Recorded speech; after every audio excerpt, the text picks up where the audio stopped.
I got broads in Atlanta.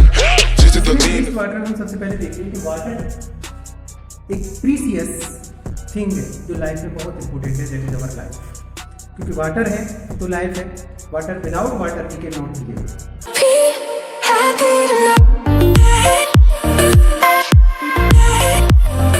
Hello students, now I am going to start waste water story of class 8 7th का ये 18 chapter है, waste water story, that is last chapter. इसमें waste water हम सबसे पहले देखते हैं कि वाटर एक प्रीसियस थिंग है जो लाइफ में बहुत इंपॉर्टेंट है, दैट इज अवर लाइफ। क्योंकि वाटर है तो लाइफ है, water without water we can not live in this nature. तो वाटर हमारी एक लाइफ लाइन है जिससे कंट्रोल करना, मेंटेन रखना जरूरी है। 22 मार्च को हम वर्ल्ड वाटर डे के फॉर्म में सेलिब्रेट करते हैं, जिससे कि लोगों में अवेयरनेस आती है कि वेस्ट वाटर को नहीं करना चाहिए हमें। वाटर बहुत ही इम्पोर्टेंट है, लिमिटेड है हमारे पास, इसको ज़्यादा वेस्ट करेंगे तो हमारा लॉस है, आगे की जनरेशन के लिए प्रॉब्लम हो जाएगी। तो हमें पानी को कभी भी वेस्ट नहीं करना चाहिए। ये हम लास्ट चैप्टर में आपको डिस्कस कर चुके हैं, पहले मैं यूट्यूब पे दे चुका हूँ इसको। Water is a precious object and that is life line. Next आता है सीवेज। सीवेज क्या होता है? जो इम्प्योर वाटर होता है वो ड्रेन्स में चला जाता है। ड्रेन्स में मिक्स क्या होता है? Solid, inorganic, organic mixture, pollution, polluted water, वो सब सीवेज में आता है। सीवेज में के अंदर वेस्ट वाटर आता है, रेन वाटर जो run down from the streets, और ड्रेन्स में जो पानी चलता है वो सब सीवेज में ही आता है। Surface run off water, waste water in drains, जितना भी ड्रेन्स में जा रहा है वो भी सीवेज में ही आता है। ये लिक्विड वेस्ट जितना होता है वो सब सीवेज में जाता है। इंडस्ट्रीज का हो या डोमेस्टिक हो या किसी ऑफिस का हो, सारा सीवेज में जाता है। पॉल्यूटेड, कंटेमिनेटेड होते हैं इसमें।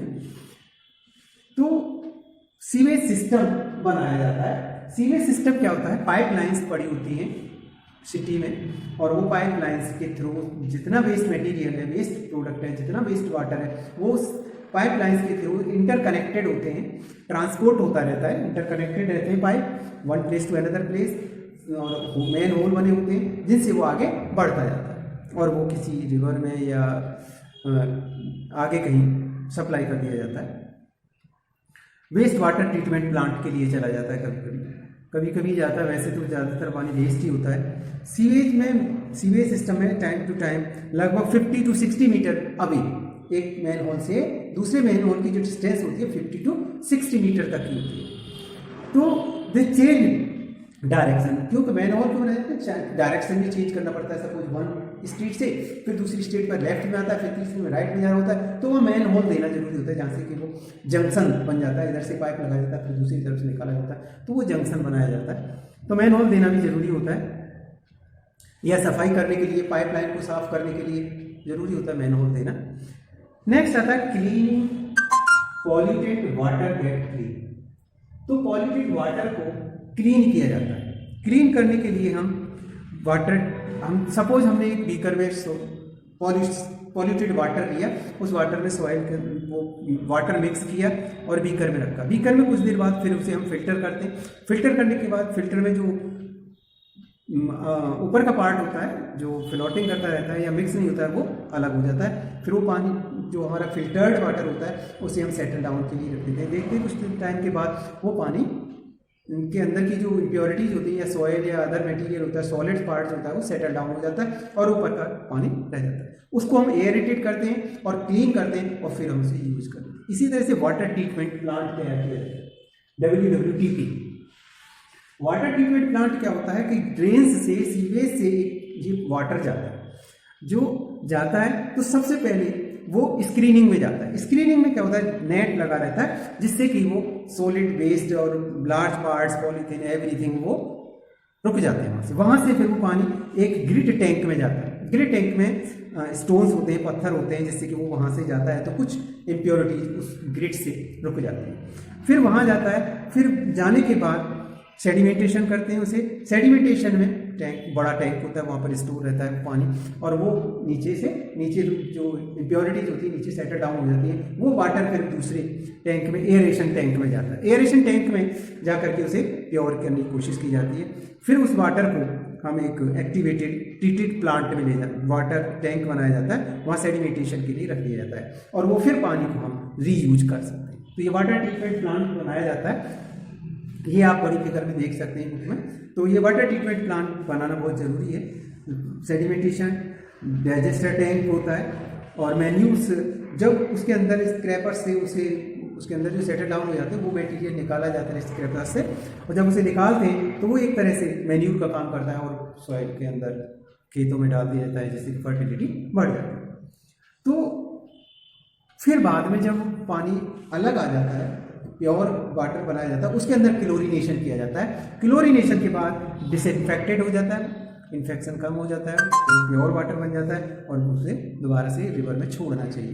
तो हमें वाटर ट्रीटमेंट करने के बाद रिवर में भेजना चाहिए। कहीं कहीं डायरेक्ट सीवेज सिस्टम से कनेक्ट होते हैं रिवर्स, तो जब रिवर्स कनेक्ट होते हैं तो नेचुरल है पॉल्यूटेड एयर होता है, जैसे कि एक्वेटिक एनिमल जो रहते हैं सॉइल उसके रिवर के अंदर, जो एनिमल्स होते हैं, फिश हैं, अदर एनिमल्स होते हैं, वो भी काफ़ी हार्मफुल होते हैं, कभी कभी डैमेज हो जाते हैं, लाइफ लॉस कर देते हैं।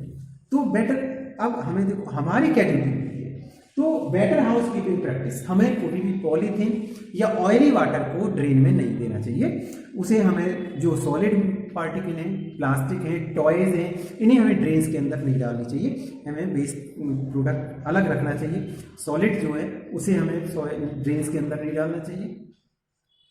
मेडिसिन है, पेंट है, इंसेक्टिसाइड्स है, मोटर ऑयल है, इसलिए हमें ड्रेन्स के अंदर नहीं सप्लाई करनी चाहिए, हमें अलग रखना चाहिए इन चीज़ को, जिससे कि वो चॉक हो जाता है, और वाटर भी के अंदर की जो ऑक्सीजनेशन है वो बहुत लॉस हो जाता है। यदि वो रिवर्स में जाता है तो बहुत इफेक्ट होता है, बहुत हार्मफुल होता है। तो हमारी ये ड्यूटी बनती है कि हमें डोमेस्टिक जितना रोक सकते हैं इस तरह के मटेरियल को ड्रेन्स के अंदर नहीं डालना चाहिए। नेक्स्ट आता है सैनिटेशन एंड डिजीज। सैनिटेशन और डिजीज, हमें सफाई जरूर रखनी चाहिए। डिजीज से बचने के लिए जरूरी हाइजीनिक रहना चाहिए। खुद की सफाई रखेंगे तो हम हेल्थी भी रहेंगे, सराउंडिंग सफाई रखेंगे तो हमारे जो सराउंडिंग लोग हैं वो भी हेल्थी रहेंगे और हम भी हेल्थी रहेंगे। तो हमें डिजीज से बचने के लिए ड्रिंकिंग वाटर जो लेते हैं हमें कंटेमिनेटेड नहीं लेना चाहिए, नीट एंड क्लीन होना चाहिए, प्योरीफाई हो करके लेना चाहिए।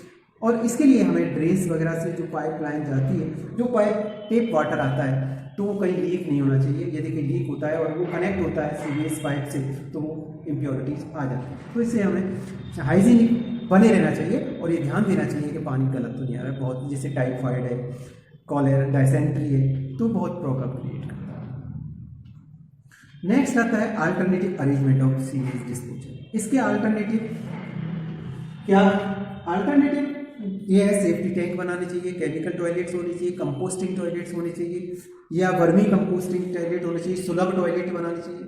तो वैसे देखा जाए तो सेफ्टी टॉयलेट जो होते हैं अच्छे होते हैं, सही होते हैं, सेफ होते हैं, हॉस्पिटल वगैरह में बनाए जाते हैं, पर ये लार्ज एरिया में बनाए जाते हैं, ये काफ़ी कॉस्टली पड़ते हैं, ये हर कोई सेफ्टी टैंक नहीं बना पाता।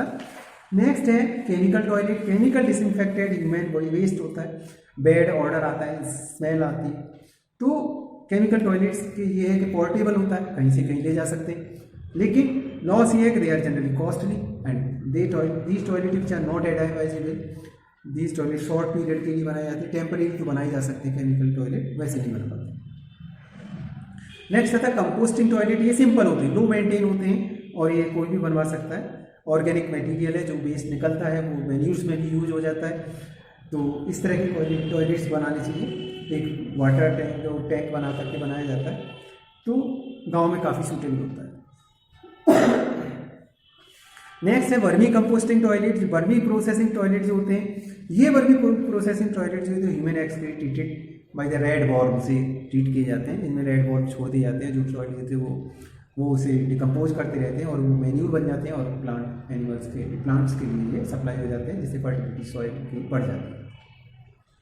सुलभ टॉयलेट्स बनाए जाते हैं। सुलभ टॉयलेट्स जो होते हैं, प्लांट फ्लश टॉयलेट सिस्टम होता है, ये डेवलप सुलभ इंटरनेशनल लेवल पर होते हैं। ये डिज़ाइन बेसिक रूरल और विलेज हाउस होल्ड कंडीशन पर डिपेंड करते हैं कैसे बनाए जाते हैं।